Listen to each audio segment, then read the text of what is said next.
นี่ดูนี่โตเป็นอะไรดับโอ้หอมพี่น้องหอมตอนนี้กะน้องสาวพิมพ์กำลังปรุงนะพี่น้อยโอ้เมงอันนี้พี่น้องเมงจูจีเนาะขุดมือเสานี่พี่น้องนี่ทางไทยเอิ้นเมงยังนี่กะทั้งอันนี้บ้านบาวซีเอิ้นว่าเมงจูจีพี่น้องเนาะเมนูมื้อนี้ก็คือขั่วจูจีพี่น้องนี่ก็สิได้กินข้าวเช้านั่นแหละพี่น้องเนาะเอาไปติดตามไปเบิ่งนํกันพี่น้อง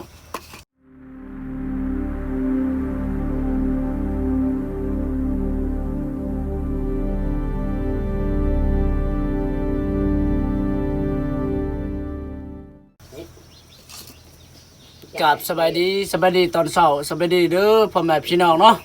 บ่ว่าพังลาวและพังไทยเนาะและต่างประเทศที่เข้ามารับชม2บ่าวซีชนบทลาวเช่นเก่าเช่นเคยพี่น้องเนาะตอนนี้กะบ่าวซีกะสิได้อันนี้พี่น้องเอ้ยได้คั่วเม่งขามเม่งอันนี้เนาะเม่งจูจี้พี่น้องบ่ฮู้ว่าพังไทยว่าเอิ้นเม่งอีหยังนี่เนาะพี่น้องเอ้ยเนาะนี่พังไทยเอิ้นเม่งหยังนี่กะทั้งอันนี้บ้านบ่าวซีเอิ้นว่าเม่งจูจี้พี่น้องเนาะแมงจูจี้บาซีคุดมือเสาพี่น้องเอ้ยเนาะก็หาก็ได้เครื่องถ้วยนี่แหละพี่น้องนี่เพราะว่ามันผ้าพี่น้องเอ้ยเนาะบาซีก็ผ้าเมื่อส่วนนี่แหละพี่น้องเมื่ออันนี้เสียหญ้าเนาะเสียหญ้ามันนี่แหละพี่น้องก็สิได้ปลูกมันนี่พี่น้องนี่เด้บ่อนส่วนนี่แหละพี่น้องเนาะเอาพี่น้องเนาะก็เดี๋ยวเฮามาติดตามมา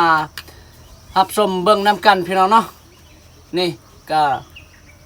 อันนี้เมนูมื้อนี้ก็คือขั่วจูจี้พี่น้องนี่ก็สิได้กินข้าวเช้านั่นแหละพี่น้องเนาะเอาไปติดตามไปเบิ่งนํกันพี่น้องโอ้เมงอันนี้พี่น้องเมงจูจี้เนาะขุดมือเช้านี่พี่น้องนี่ได้บ่หลายเนาะเพราะว่าก็พาวได้พี่น้องมาอันนี้แหละเมื่อส่วนนี่แหละพี่น้องมานี่พี่น้องเมื่อส่วนเมื่อมาทางจุกบวงได้ฮะมาเสียหญ้าเนาะพี่น้องเอ้ยมาเสียหญ้าเนาะเสียหญ้าส่วนมันนี่แหละก็ยังบ่ทันแล้วเนาะประมาณยังอาทิตย์ไป2อาทิตย์นี่แหละจังสิแล้วพี่น้องเอ้ยตอนนี้ก็น้องสาวพิมพ์กำลังปรุงนะพี่น้องเอ้ยเพิ่นสิอันนี้เอาไปใส่ว่าผักเทียมหั่นเพิ่นสิปรุงใส่เป็นเกลือแล้วก็อันนี้เอาบวงอันนี้ให้ใส่มักพริกเนาะเพิ่นสิตำมักพริกแล้วก็อันนี้ใส่ผักเทียมพี่น้องเนาะมาตอนนี้ก็อันนี้ข้างหม้อแล้วก็อันนี้ก็สิได้ใส่น้ำมันหมูพี่น้องเนาะอ๋อใส่หลายๆเนาะใส่ลายหมดเฮ้ยยังน้อยเดียวพี่น้องเอ้ยก็ประมาณยัง2เทื่อขวดนี่เบิดแล้วเขาเคยให้เคยหมดอยู่หมดจูน้ำมันแจกโลกเป็นอุ่นเคยมือจอคือกันแหละ26เคยก็แม่ดูเลยดิน้ำมันเนี่ยบ้องหลุดเลยมาแล้วดอกดูใส่อันนี้นี่มั้งนะโอ้ยบ่หมดง่ายดอกเพราะว่าสิได้อันนี้เสียตอนเช้าแล้วก็ตอนเล็กก็เสียเบื้องนี่นี่ได้อยู่นี่บ้านเฮาเสียวันนี่เด้มันน้อยเดียวนะแต่ว่ามันยากโอ้ยเดี๋ยวรู้จักนี่โอ้ยใส่จังได้บัดนี้ดอกถึงนะจับนี่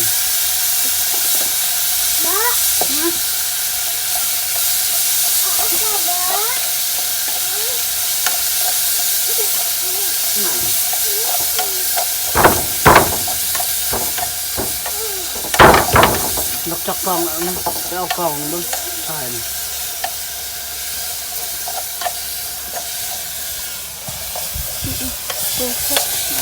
นี่ดูนี่โตเป็นอะไรดับใช่เลย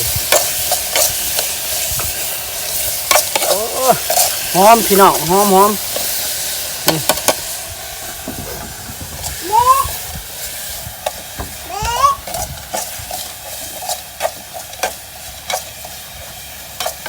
ขั่วจนอันนี้พี่น้องเนาะ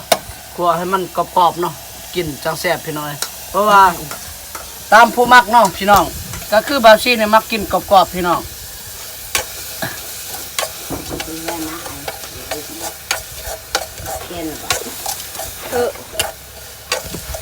ข้างไหนยิน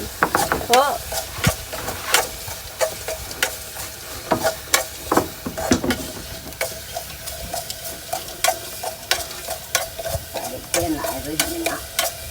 อ้าวกบเมื่อคืนเลยบ่ได้เอาซ้ำ ก็พ่อง่าย กบอยู่ท้องหั่นแหละได้ตัวหนึ่งกบกับเขียดได้อยู่หั่น อยู่ทงกล้วยแอ่ เออ แล้วเราข้างแต่อื่น แม่นบ่ อีก มันออกแล้วหรือว่าจะได้ทงเขาไปเอาแล้ว ใส่จุบางไอ้ไม่มีไปบางกระตาเลยไม่มี โอ้ออกเบิดแล้วเนี่ยนั่นโอ้ย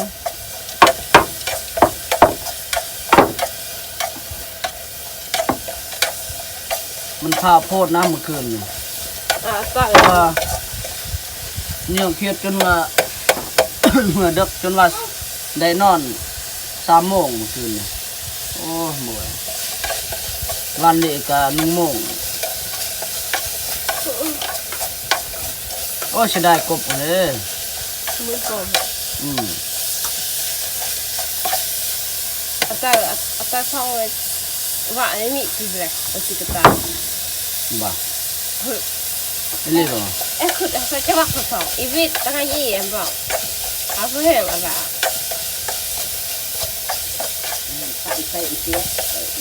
โอ้เสียดายเอ้ย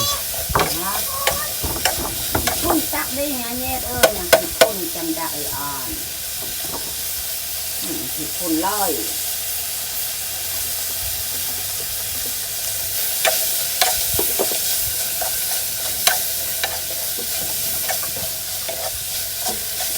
หอมหอม กันได้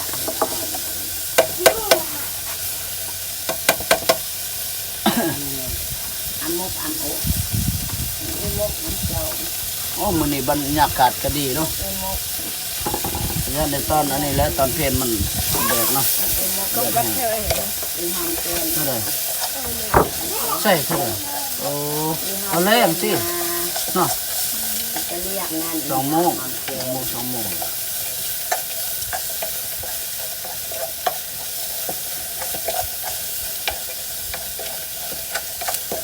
จะเรียกมันมาหอมเกินเกินจัก สุกหรือบ่ชิมเบิ่ง ยังพอเป็นภาพอันปะไหน สุดยอด มันน่ารักเลยอ่ะ ใกล้สุกแล้วพี่น้อย นะ เดี๋ยวไม่เอา โอ้น้องสาวพิมพ์นี่ก็อยากกินคือกันบ่อยากชิมบ่เอ้าไม่ไว้บวกหั่นเดี๋ยวหมอมันสิไหม้นี่มาเอาแม่ ทำว่า เอ้ยลิกนี่เอาจะน่ะเย็นละเลยอ่ะ เอารถ ตีน้ำเป็นแก้วคุณแม่เลยครับแหละรีบไปเอา ครับ ห้าว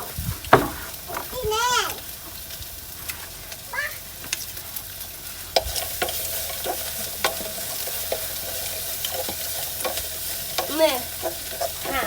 หาเนี่ยคนมาโกมี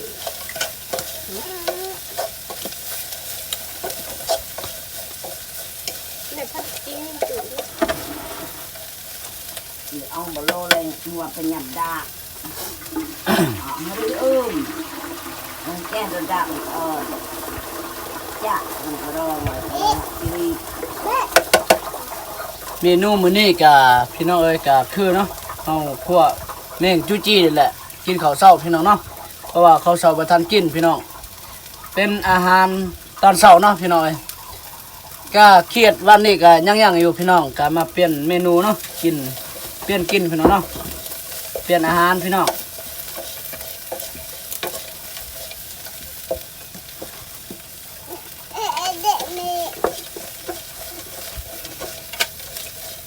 จี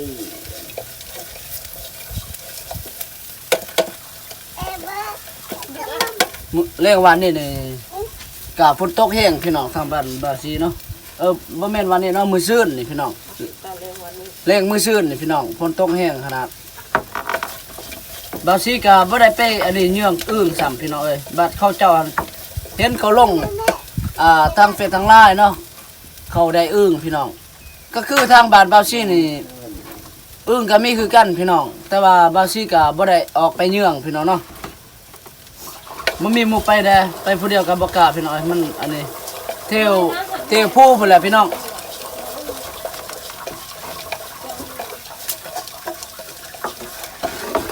เอาสุกแล้วเนาะนี่พี่น้องมาเบิ่งนะสุกเรียบร้อยพี่น้องนี่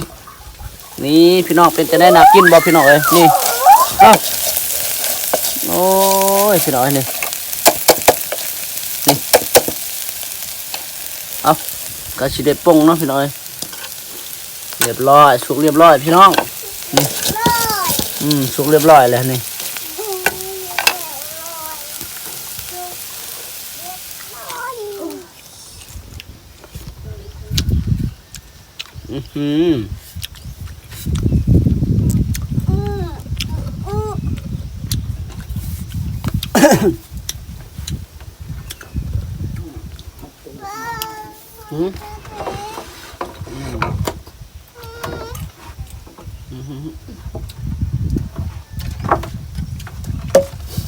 ตัว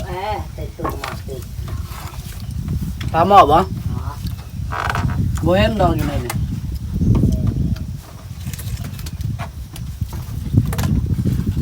ว้า ตายไปจับเขียด บ่ปิ้งบ่เขียดมื้อนี้นี่ กินได้ละเขียด โอ้ โอ้อันไหนตัวอัน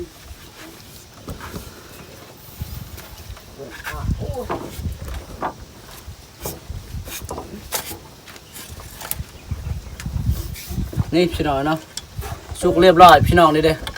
กายยักอันนี้ถ้าอีแม่เพิ่นเนาะเพิ่นสิยังหุงข้าวพี่น้องเนาะเพราะว่ามื้อเช้านี่หากะนี่พี่น้องเนาะค่าเวียกเด้อก็เลยหุงสารน้อยนึงเนาะหุงช่วยน้อยนึงพี่น้องเพราะว่ามื้อเช้านี่ก็บ่ทันพี่น้องเนาะค่าเวียกหลายๆอยู่เฮือนพี่น้อง จำตี ค่าเวียกหลายๆอยู่บ้านเนาะก็เลยมาอันนี้มาหุงเขาวอยู่เที่ยงเลยพี่น้องอยู่สวนนี่แหละ จังเลยไอ้จังหมดจ้ะไอ้จัง เอาพี่น้องเนาะขอบคุณหลายๆเด้อบ่ว่าพังลาวและพังไทยเนาะที่เขามารับชมมาติดตามสองบ่าวซีแล้วก็ จังเลยจัง มาเป็นกำลังใจให้บ่าวซีเนาะเอาคลิปนี้กะบ่าวซีกะสิได้อัปเดตเพียงเท่านี้พี่น้องเนาะเดี๋ยวเราไปติดตามคลิปต่อไปพี่น้องบ่าวซีกะยังอัปเดตตอนกินข้าวอีกพี่น้องเนาะเดี๋ยวเรามาเบิ่งวิถีชีวิตชนบทลาวนี่แหละพี่น้องเนาะมาเบิ่งวิธีการเป็นอยู่ของบ่าวซีพี่น้องเนาะเอาคลิปนี้กะขออวยพรให้พี่ให้น้องอยู่ดีมีแฮงทุกคนเด้อที่เข้ามารับชมสองบาซีแล้วก็ก็ให้สุขภาพแข็งแรงแล้วก็อายุคนยืนพี่น้องเนาะเบิดทุกคนพี่น้องเอ้ยบายบายคลิปนี้ก็บาซีขอก็ว่าบายบายพี่น้องเนาะเดี๋ยวเราไปติดตามคลิปต่อไปพี่น้องบาซีก็สิได้อัปเดตให้พี่ให้น้องได้เบิ่ง